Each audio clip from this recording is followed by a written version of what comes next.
ሊሰሙ የሚፈልገው መልእክት ነው። ጴጥሮስን ይሁዳም ክደዋል። መካዳቸው አይደለም ቁም ነገሩ፣ ከካዱ በኋላ የወሰዱት እርምጃ ነው። ጴጥሮስ ሲክድ ልክ በይሁዳ ልክ ነው ካደው። የሕያው የእግዚአብሔር ልጅ ያለውን ኢየሱስን እንደዛው ይሄ ሰው ያለው አንተ ከእግዚአብሔር ልጅነት ወደ ሰው ያመጣው ምስክርነት ብትሰጥ ማትታመን ገረድ ፊት ነው የካደው። ጥይት አልያዘችም፣ ልትገለው አትችልም። ለጌቶቿ ብትናገር ታማኝነት የላትም። ብትናገር በማትታመን ሴት ፊት ነው የካደው። ምንም ነገር ማስፈራት በማትችል ሴት ፊት ነው የካደው። ይሁዳ ሁለቱም አላቀውም አለ፣ ሸጠው፣ አሳልፎ ሰጠው፣ ሸጠው። ከዛ በኋላ በጣም የሚገርም ሁለቱም ተጸጸቱ ይላል። ይሁዳም ተጸጽቷል፣ ጴጥሮስም ተጸጽቷል። ግን እሺ አየህ ከጸጸት በኋላ የት ይላል? ጴጥሮስ ወደ ውስጥ ገባ ይላል። ተመልሶ እያለቀሰ በእግዚአብሔር ፊት ንስሐ ገባ ይላል። ይሁዳ ሲባል ተጸጽቷል እኮ አይደል? ወደ ንስሐ አይደል የሚመጣው? ፈሪሳውያን ጋር ሄደ ይላል። ገንዘቡን እንኳን ልክ ተጸጽቶ እኮ ነው።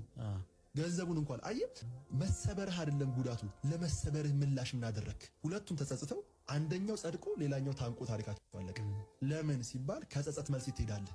ከመሰበር መልስ፣ ከመጎዳት መልስ፣ ከመካድ መልስ በኋላ የት ነው የምትሄደው? ጴጥሮስ እንደዚህ አለ፣ ክጃለሁ፣ እውነት ነው፣ አጥፍቻለሁ፣ እውነት ነው፣ ግን የትም አልሄድም፣ የሚሄደው ራሱ ኢየሱስ ጋር ሄዳለሁ።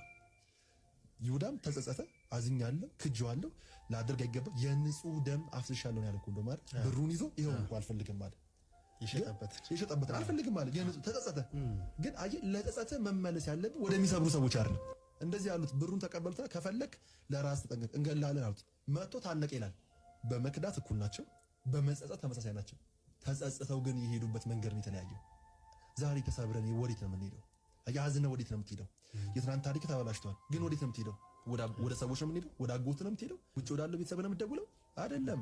ትክክለኛ የመታደሻ ትናንትን የማስተካከያ ነገህን የማቅኛ